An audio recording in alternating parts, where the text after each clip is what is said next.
네, 안녕하세요. 닥터인입니다. 오늘 준비한 내용은 안면마비에 관한 것인데요. 과거에 안면마비를 겪어보신 분들도 있겠고요. 또 아직 치료를 받고 있는 분들도 계실 겁니다. 저희 오늘은 성과롤로병원 재활의학과 김재훈 선생님 한번 전화 연결해 보겠습니다. 선생님 안녕하세요. 네, 안녕하세요. 네, 선생님 시청자분들께 소개 부탁드립니다. 네, 저는 성가롤로병원 재활의학과에 근무하고 있는 김재홍이라고 합니다. 네, 반갑습니다. 네, 선생님, 저희 안면마비는요, 정확히 어떤 것을 말하는지 궁금한데요. 네, 정확하게는 안면 신경마비라고 구분지어서 얘기를 해줘야 할 것 같은데요. 네, 뇌졸중이나 이런 중추신경계 질환으로도 안면마비가 생길 수가 있기 때문에 다른 이유 없이 안면 신경마비만 발생하는 경우에 대해서 한번 얘기를 해봐야 될 것 같습니다. 네. 그럼 예. 주로 이렇게 이유가 따로 없는 건가요? 생기는 이유가 원인이나 증상은 어떤지도 궁금한데요. 이유는 음. 다양한 이유들이 좀 제시되고 있는데요. 네, 바이러스에 의한 감염이라든지 자가면역 질환이라든지 여러 가지 원인에 의해서 발생할 수가 있습니다. 네, 하지만 예, 네. 증상에서는 어떤 것들도 볼 수 있을까요? 일반적으로 안면신경마비는 한쪽으로 오기 때문에 얼굴이나 표정이 비대칭적으로 변화하게 되는 게 특징인데요.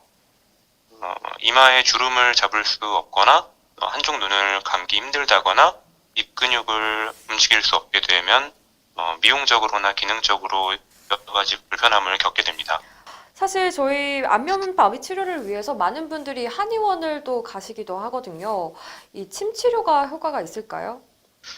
예, 한의학에서는 안면마비를 구안괴사라고도 부르는데요.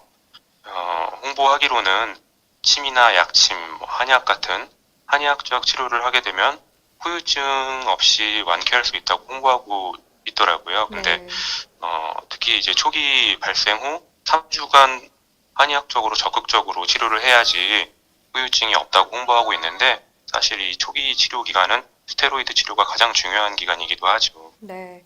그렇다면 침 치료는 그닥 효과가 없다는 말씀이신가요?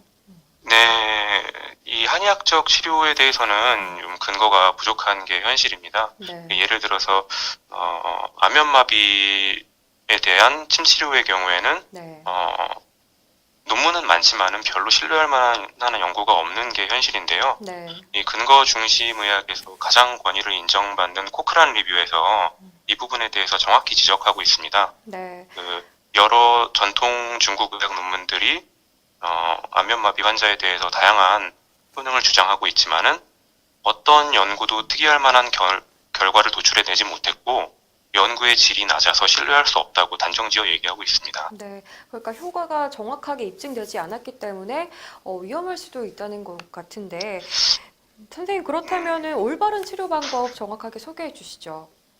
의학적으로는 안면신경마비가 발생했을 때 즉각적으로 스테로이드 치료를 해주는 것이 가장 중요합니다. 네, 그래서 최소 72시간 이내에 빠르게 스테로이드 치료를 받은 경우에 받지 않은 경우와 비교해서 좋은 예후를 기대할 수가 있고 아무리 못해도 4일 이내에는 치료를 받을 수 있도록 해야 됩니다. 네, 네, 2017년도에 뉴잉글랜드 저널 오브 메디슨이라는 논문에서 발표한 연구에 따르면은 스테로이드 치료를 제대로 받은 환자들은 3개월간 83%의 회복을 보이고 9개월까지 지켜보면 94.4%까지 회복을 보이기 때문에 네, 그 뒤에 회복되는 환자까지 포함하면 거의 대부분의 환자가 회복을 받을 수 있다고 보시면 되고요. 네, 이 밖에도 물리치료 처방이라든지 거울이나 이제 근전도 등을 활용한 바이오피드백 치료, 이런 안면 근육 운동 등이 회복을 앞당기고 후유증을 줄이는 데 도움이 됩니다. 네. 그렇다면 이제 안면마비 증상을 느끼게 된다면 빠른 시일 안에 일단 병원을 찾아가서 치료를 받는 게 중요한 것 같은데요.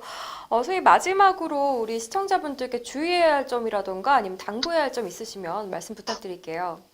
네, 그 안면마비 같은 경우에는 처음에 3일, 4일 아무튼 그 골든타임 이내에 받는 스테로이드 치료가 가장 중요한데 네, 아까 말씀드렸다시피 병의 경과가 뭐 3개월, 6개월, 9개월 이렇게 길게 진행되다 보니까는 환자분들이 좀 조바심도 갖게 되고 우울감도 많이 느끼시게 되고 그런 좀 치료의 경과가 빠르게 호전되지 않은 거에 대해서 답답한 부분들을 많이 호소하고 계시더라고요.